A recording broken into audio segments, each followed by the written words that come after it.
The Women of Ill Repute, with your hosts, Wendy Mesley and Maureen Holloway. So, Wendy, this episode, I must confess, I'm venturing into uncharted waters. I don't know an awful lot about unions, trade unions, although I have belonged to one. ACTRA, the Actors Union. It wasn't for radio work, but a lot of the other stuff that I did required that I belonged to the union. Hey, listen, I paid my dues, okay? Well, I don't know, because I got an award from ACTRA. I wasn't even part of their group, and they gave me an award. What? I know. It was when I had cancer, and Brian Topp was running ACTRA Federation or whatever, and they get an award. And what's his name? Paul Haggis, the director who was involved with Scientology and whatever. We both got big awards. We had to go to this big speech. And union people generally don't make a lot of money, and so they took me out for this big fancy supper.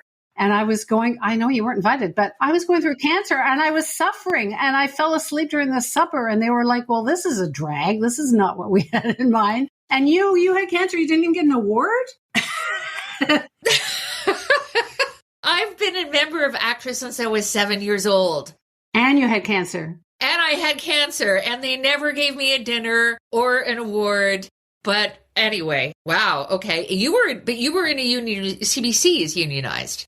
Yeah, which was interesting because the whole human rights thing, there was a complaint made against me and the union got involved and the, human whatever relations got involved and it just became this massive mess that went on forever. But my main complaint about the union was that it was formed, that CBC became strong union-wise back in the days when they had a lot of money and a lot of audience. And so they would look after people in their 60s, in theory, like me. But they wouldn't look after young people who got 6-week contracts and didn't have a job for life and didn't have a pension, didn't have any health benefits. So, yeah, I was very supportive of the union, but.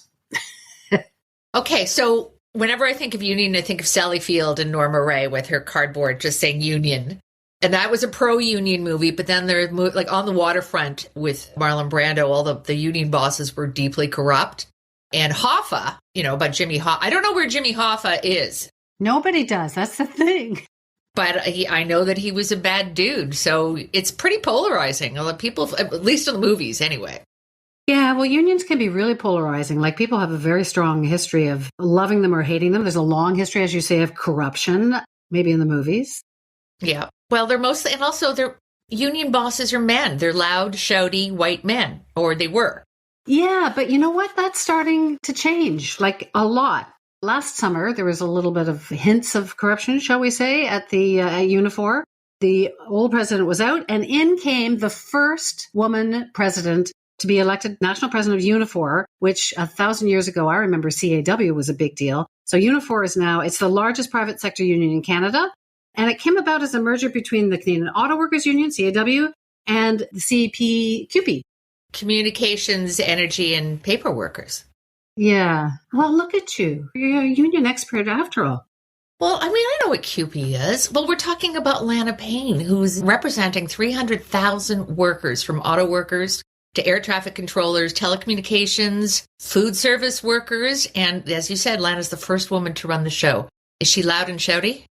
She's not quiet. I really liked her. I met her, and I'd love to actually talk to her about that because I met her very briefly and then said, oh, Maureen, we got to get her on the show because she's feisty. She's funny. Well, guess what? She's here. Surprise!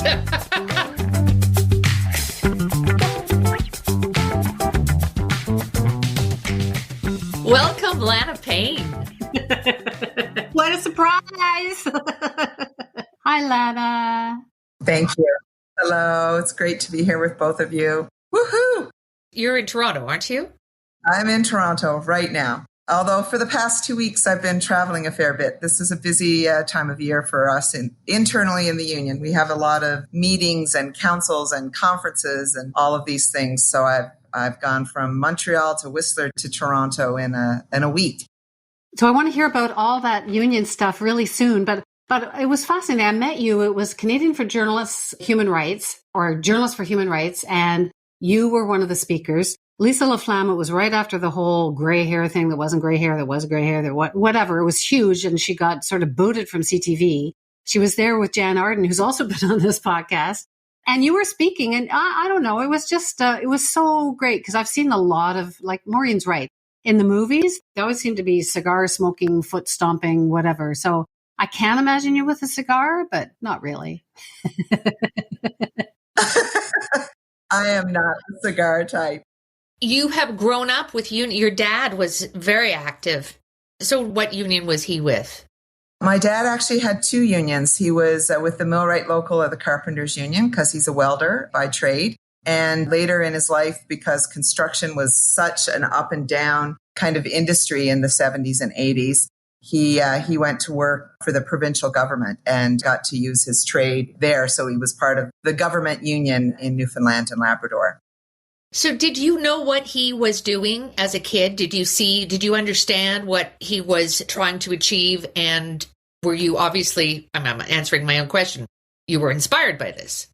Yes, it was interesting. Union dues in our house, in those days, it was like a little book and a money order would go every month to the union. And that was the first quote unquote bill that would be paid, although my dad never considered it a bill.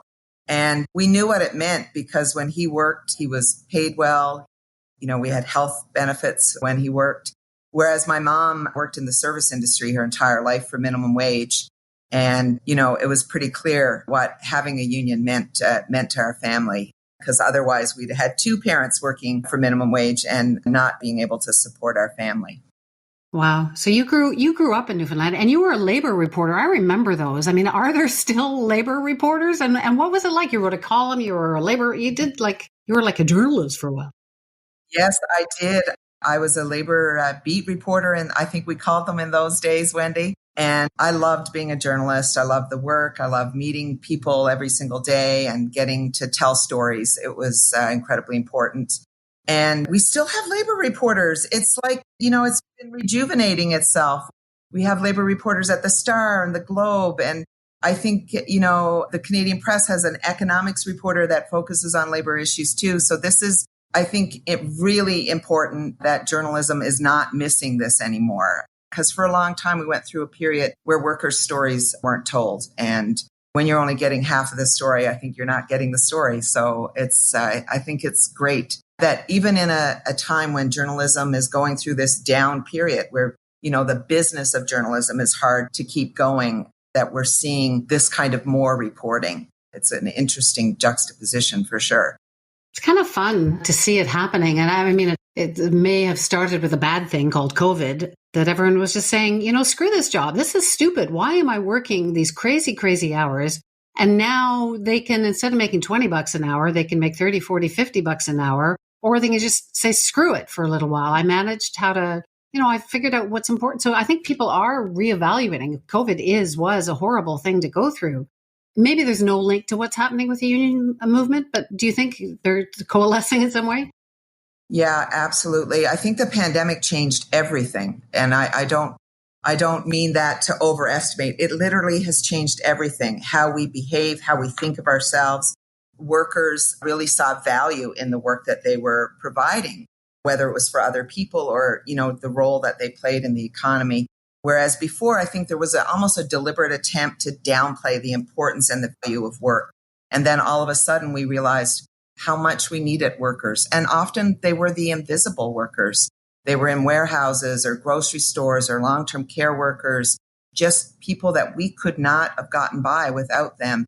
And so we come out of this pandemic with what I think is a redefining of the value of work and a willingness by working people to push back and to make sure they're getting their share.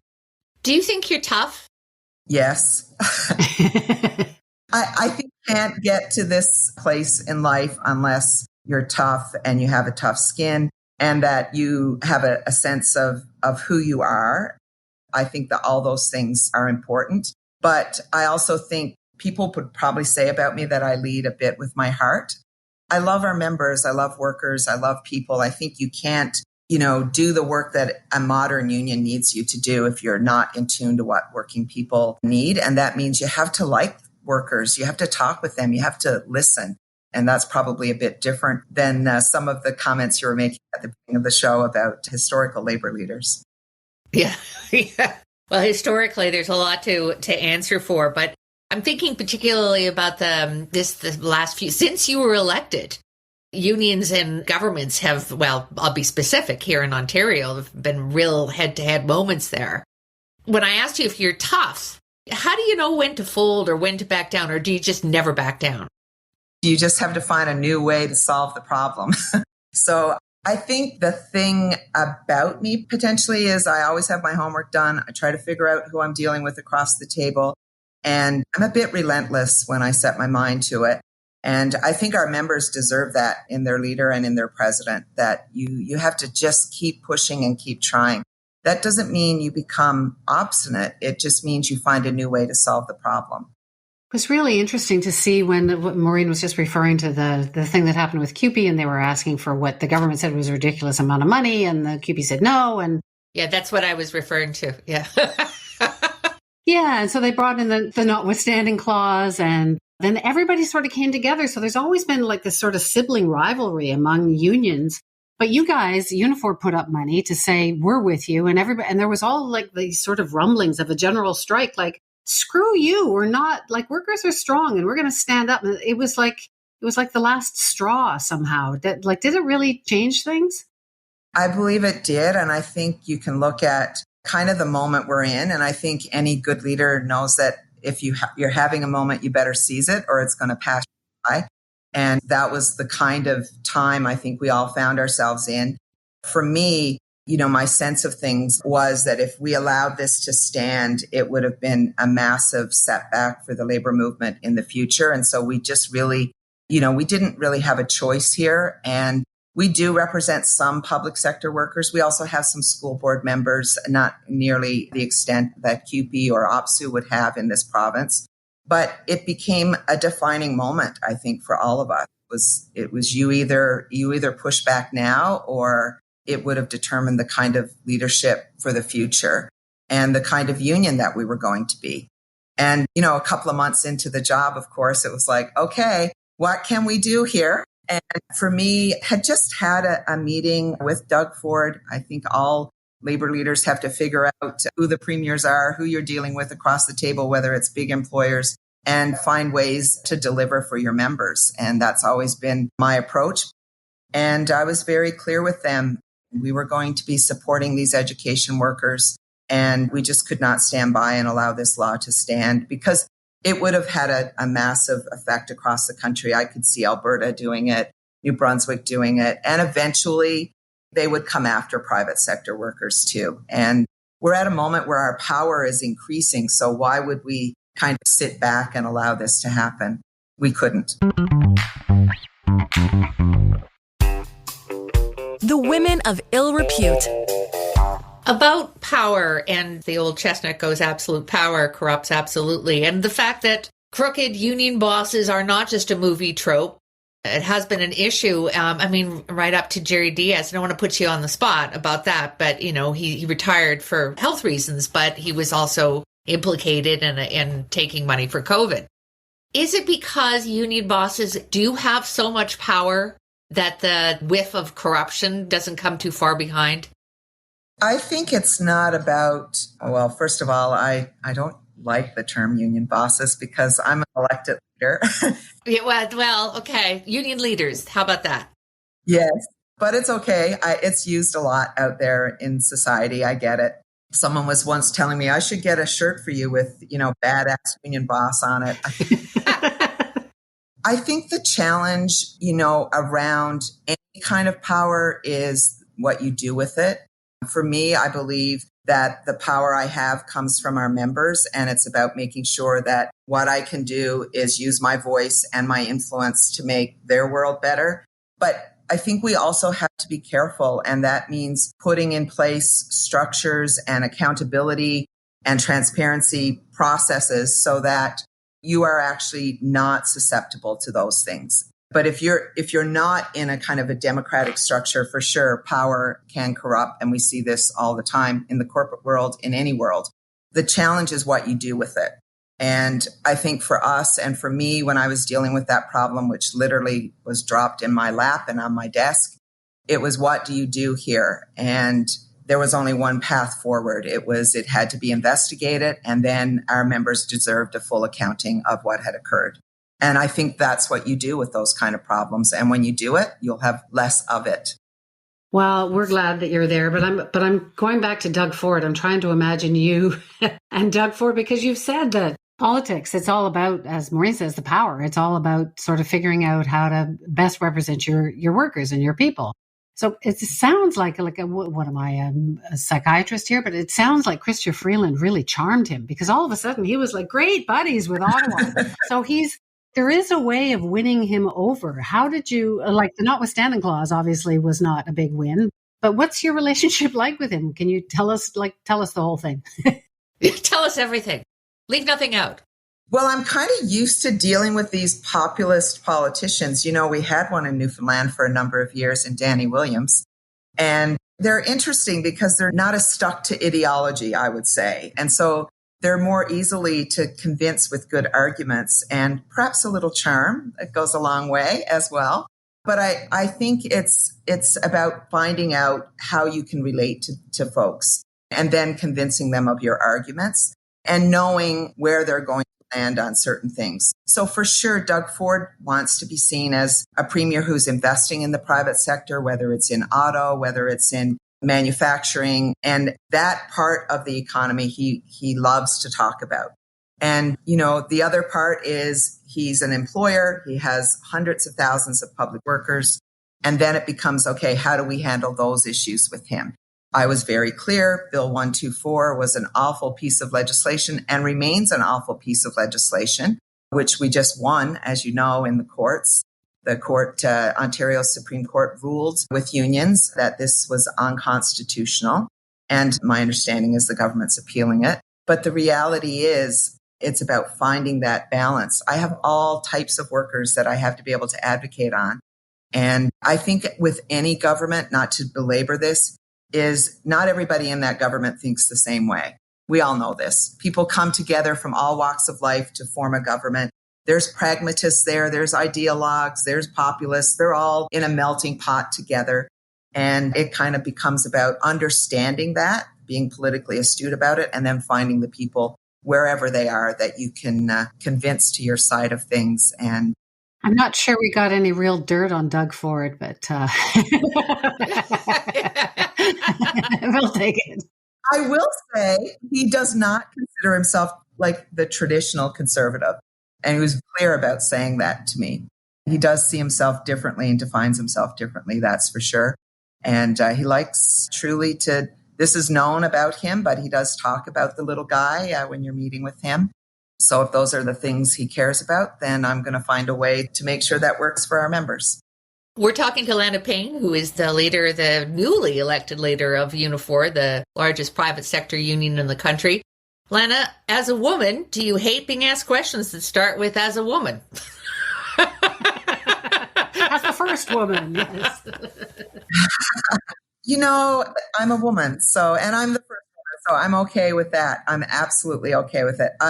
I'm not a fan of how do you feel questions. Wendy, you would remember these things from being a great journalist. It's like the first thing they tell you is like, oh, you know, how do you feel or not? And I think I prefer to talk about issues, but I do answer the how do you feel questions as well. And I don't mind talking about being the first woman. Because you are, like it or not, and there's no denying it. And that brings with it its own set of challenges, particularly, I mean, like I said, I know very little about unions, but my perception is that it is a bunch of tough-talking people who don't have time for some of the more, well, they might be a lot more intolerant, I would think, than a lot of other arenas that you might find yourself in, and that you've got to prove yourself, maybe more so than you would have to if you were not a woman. Yes, I think expectations are high, but also probably because I set my own expectations high. I think we do that sometimes as women leaders. I think we do understand as well, though, Maureen, that we do have to do more. We have to be better. This is all still true of the world that we live in. One thing I would say about trade unionists and the people that I deal with on a daily basis, our members who are, you know, workplace representatives trying to make the working conditions better for the people there, is they believe in a union. And so there's a sense of tapping into wanting to make things better and wanting to change things for the better. And that's kind of, I think if you do that, even the toughest of tough out there will feel good about their union. And that's important. People have to believe in things. And hopefully I've been able in the short time, 4.5 months, to give, our locals and our activists a sense that they can believe in this union because we're going to work together to make change. Well, it must be nice to be there now when it seems like people are sort of open to what unions can give people and what people actually need. And I was quite struck by what happened. It was a guy fighting for the little people or the little guys at Amazon. I mean, of all the places. So, I mean, is that, in their eyes, would that be the beginning of the end? Like, is there something happening here? Like, how far is this going to go? Like you say, you've got the power behind you now. How far can you go? I think the sky is the limit right now, and it's about continuing to push to make sure that we show unions in a positive light and to be able to show what you can do when you come together, because really a union is just a collective of people trying to change things for the better, whether it's in their place of work. And I often say, if you can change the conditions of work, you can change the conditions of the world, which I truly believe in. Amazon is fascinating right now because, and this speaks to, maybe I'll be a little critical of our own movement right now, but I think what happened at Amazon, particularly in the States, is we had a group of workers where traditional unions were not tapping into what it is that they felt that they needed to do and what they felt a union should do for them. So they created their own union, like Google workers and Apple, like it's happening everywhere. And I don't want to feel bad about that. I think this is great that working people are saying, we're going to create our own union. It means that we're in a special moment in time in that workers are understanding the value of working together collectively to create change. And that's a positive thing. What it means for traditional unions or unions who've been around a long time is, we should get pretty smart about this and say, okay, what are we missing here? What do we got to do to evolve and learn from what it is that young people, that different groups of workers want from their union? And change is good. It's important to reflect and evaluate and wonder if you're doing the right thing or that you need to change and adapt as time goes on. And I think if you stand still, that's not a good thing, especially for a movement, which is what we are. Unifor is such a conglomeration of different trades. And I know you love all your children equally, but but is there one sector in particular that you relate to more than others, either based on your background or preference? Okay, you are not going to get me into that kind of trouble. Come on. By picking my favorite child. We're in like 20 plus economic sectors. So what I would say is, obviously, given my work background, that I do identify with journalists and with the media sector from that point of view, because it's the sector I come out of. And I think, what's happening with journalism today is we're almost at a crossroads in many ways of, are we going to save it or are we not? And I know that sounds dramatic, but it is a very challenging moment out there for the media business.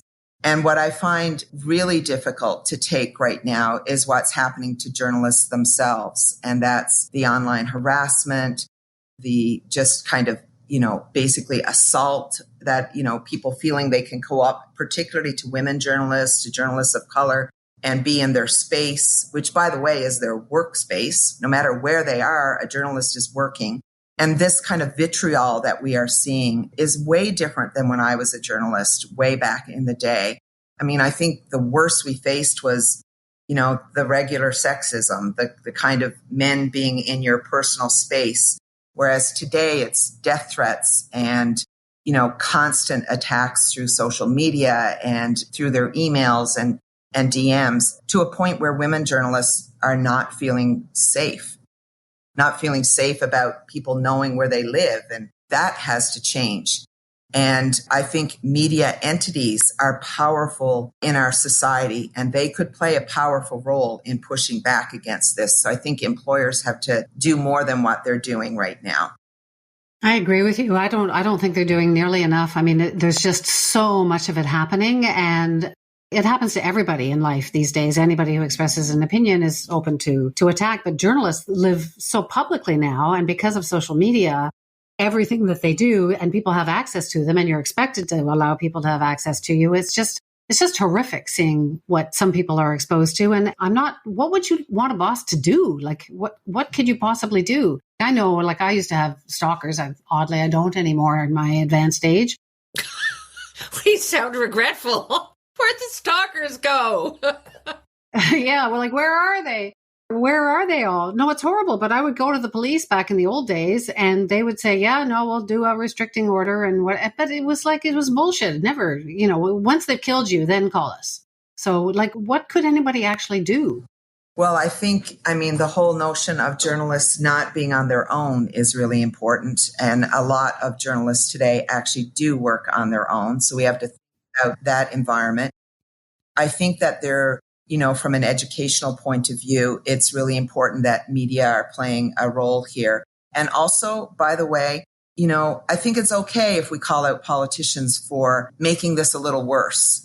In fact, we've seen it over and over, the kind of rise of the right and this sense that you can get away with all of these things, from the Freedom Convoy to all of that. And I think it's not just about calling it out. It's also about not encouraging it. And I see there's too much encouraging of this in society today. I do think some media companies started probably with this problem where they allowed, look at what the CBC did. They allowed all this online anonymous kind of commentary on their websites.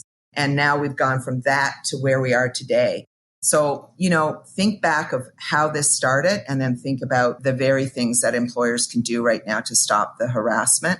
And it is a collective problem in society. So we're going to need a collective solution. Employers, government, everybody kind of looking at this. It's not okay. And it shouldn't be taken as this is just the way things are. You are in Toronto. We're going back to the beginning now. But you're from Newfoundland. You have this global job. Isn't your husband still teaching in St. John's? He is. My husband is a biology lab instructor at Memorial, and he's living in Newfoundland. We're like a lot of Newfoundlanders. We're trying the commute thing and have been doing that for about 3.5 years. But my daughter is actually living with me in Toronto. So when I was in my previous elected position as Secretary Treasurer in the Union, I moved to Toronto because the job was based here, and was in 2019, all before the pandemic. And my daughter was going to university here. And so she used to say, I'm the only kid who goes to university and has to take her mother with her. Yeah. Not what she envisioned as my university roomie. My mom. But it's like Toronto is so expensive. We're not having two different places to live. It's just, we're going to be in a box somewhere in that city. But it's worked out really well. Now she realizes, well, this is actually not that bad. I have money in the bank. I'm doing my work here. And I've got money to spend. It's pretty good living with mom. And I every now and again cook a meal. Will you go back to Newfoundland? Will that remain home? Well, I don't know. My husband is going to be working for another bit. We used to say about Newfoundlanders, it's like they go to heaven and they ask St. Peter something about, is this, I want to go back to home. I want to go back to Newfoundland. And I think that's true of most of us. There's a real kind of sense of place for Newfoundlanders and Labradorians. Whether or not I end up there for the rest of time, I don't know. We haven't quite figured this out, but I suspect there will always be something that draws me back there.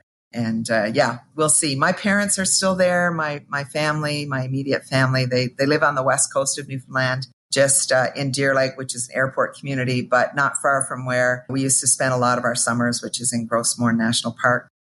Yeah, I saw the picture. The advertising makes it look like everybody is up on top of the mountain looking down. And I was in the ferry looking up and I was going, it doesn't look like the picture. And then I was like, oh, you got to a hike. We got a whole afternoon. No. Oh, yeah. You can't do it you got to spend the whole day getting there. And it's quite something. I've been in many beautiful places in Canada, but there's nothing like home, is there, really? And the people and the kindness and the hospitality that you all hear about with respect to Newfoundlanders and Labradorians, it's a true thing. I was going to say that Newfoundland feels like home to non-Newfoundlanders. I was there for the first time a few years ago, and my husband was doing some work out there, and he's like, yeah, you get out here, and everybody's like, oh, the Newfoundland belongs to Canada, even if you're not from here. And I can't say that people feel that way about Toronto. Quite the opposite, in fact. Yeah, although my mother, she said that, yes, I've been to another country because she went to Newfoundland before it became part of Canada, which is a part of the lifetime of a few people who are still alive. So it's, it's a beautiful place. Yes, it was quite a different place then, that's for sure. I mean, everything was, but life was hard in those days for Newfoundlanders and Labradorians. There was the working poor, and then there were the merchant class. That was kind of all that existed pre-Confederation. We're not going to keep you much longer. Do you get the feeling that you are right where you should be at the right time, the right person at the right time? Yes. Does that sound immodest to say that? No. No, because I'm getting that feeling off of you right now. So I'm wondering if you've sensed that too. Yeah. It's hard to keep the smile off my face because our members are feeling good and I spend so much time with them. And I know that we have an opportunity right now. There's a special moment here, despite what the Bank of Canada is doing, despite inflation, or because of these things. We have an opportunity to kind of grow our union and really, I think, make a difference for working people everywhere. I'm an optimist, you can tell. Well, we tried to get you on the podcast a couple of weeks ago, and then the whole thing with keeping the notwithstanding clause, and you're a little busy. So we're very grateful that you were able to find time for us, and we wish you all the best. And it's so exciting, and it's great to see, I hate to say this, Mo, but it's great to see a woman in that role. As a woman, we're pleased to see a woman. So nice to meet you, Lana. Good luck with all your children. Thank you. And I'm sorry I'm not Dolly Parton. Oh, no. Dolly, well, actually, Dolly would make a great union leader, but yeah, she's somewhere in the future. We're just glad to have you right now. Thank you, Lana. Lovely to talk to you. Thanks, Lana. Thank you. Aw. How many union bosses do you talk to and then afterwards go, aw? She's not a union boss, Maureen. She's a union leader. Union leader. You can't see us, but she has a smile on her face the whole time. There's something that's so incredibly, she's capable and, I don't know, comforting probably isn't the right word, but I just feel like there's some people that you just go, wow, I would trust you to handle shit for me because you look like you can. And also, she just radiates happiness at what she does. Who can say that? I'm sure she would have done the job when it was a terrible time for unions, when everyone was like, yeah, unions, what are they? They're all corrupt. They're not doing anything for me, because that lasted a few decades, if not longer. But it's wonderful to see her at a time when it seems like there's actual growth. There's shit happening. But I do want to see her in that T-shirt. What was it? The badass swinging boss or whatever? Badass union boss. As lovely as she is, and that's something you would never say about a man, I get the feeling that there's definitely an iron fist in the velvet glove there. Like, you wouldn't want to cross her either. Yeah. Well, they came up with $100,000 very quickly. And we should have tried for more details on how did they get everybody together? Because it was I don't remember. There was a general strike that happened back in the 1920s or something. But a general strike is and there was serious talk about stuff like that happening. The Winnipeg General Strike. To be honest with you, I did a fair amount of research going into this. I thought I'd play the person who doesn't know, but the history of the labor movement anywhere, but especially in Canada, is fascinating. And it requires a very, not only capable and determined, but you've got to be ideally incorruptible. And that's not easy to find. Yeah, I found the way that she handled the whole thing about her predecessor, the corruption charges against him in the investigation. She's very diplomatic, but also very straightforward about all of that. Yeah, so it's a whole new world. I mean, it's the same world, basically. It would be nice to go back to the 60s when people had a job and could afford a house and could raise their children and had a doctor and all of that stuff. But yeah, it's going to take a little while. But I'm glad that you liked her because, some of these things are so political and so academic-y. You think, oh, really? Are they just going to speak the way that communications advisors tell them to speak? But she's the real thing. This is and we say this from time to time, this is one of the things that I just love about doing this podcast with you is that, you called up and said, oh, I met Lana Payne. she's the head of Unifor. We have to have her on. And my reaction was like, yeah, no. Yeah, but then she's good. Yeah. And then you meet these people like Lana, and I found her absolutely fascinating, and I could have talked to her for another hour. So it's an education for everybody involved. And fun. And fun too. Yeah. Well, nice to talk to you, as always. Nice to talk to you. Bye. The Women of Ill Repute with Wendy Mesley and Maureen Holloway. Available on Apple Podcasts, Spotify, Google Podcasts, or at womenofillrepute.com. Produced and distributed by the Sound Off Media Company.